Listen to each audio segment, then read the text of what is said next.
Class ഉണ്ടായില്ല കേട്ടോ. അതുകൊണ്ട് തന്നെ ഞാൻ എണീറ്റത്തേക്ക് ഉച്ചയായി. പിന്നെ എനിക്ക് ലോഡ് അലക്കാൻ കിടക്കണ്ടായിരുന്നു. അതിന് ഞാൻ അലക്കം കിടങ്ങുകൊണ്ടാണെന്നല്ല, നല്ല മഴയായിരുന്നു കേട്ടോ ഞാൻ ഇറങ്ങാൻ നേരത്ത്. ഹായ് പറ. ഹായ്. ഹായ്. ഇതാണ് കേട്ടോ എൻ്റെ അച്ചാമ്മ, എൻ്റെ മമ്മിക്കുട്ടി.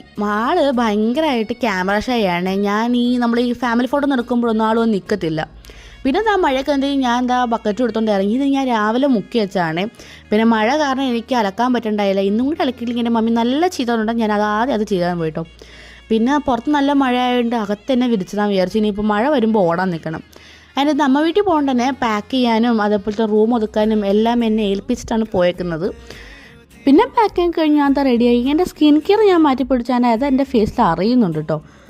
അങ്ങനെ നമ്മൾ പറഞ്ഞ് ഇറങ്ങിയത് 7 മണി. എൻ്റെ എപ്പോഴത്തേക്കും പോയിക്ക് നല്ല വിശപ്പുണ്ട് കേട്ടോ. ഞാൻ വീട്ടിൽ വന്നപ്പോൾ ഇവിടെ ഒരു സാമാനം കിടന്നു നോക്കണം. എനിക്കാണ് ഈ പിള്ളേർ കിടന്ന് ഉറങ്ങുമ്പോൾ വല്ലാത്തൊരു ക്രേസാണ് നിങ്ങൾ എണീപ്പിച്ച് വിടാനായിട്ട്. അതിൻ്റെ അതിനെ എണീപ്പിച്ചൊക്കെ കഴിഞ്ഞു. അപ്പോൾ നമുക്ക് ഇനി അടുത്ത വീഡിയോ കാണാം. Bye bye.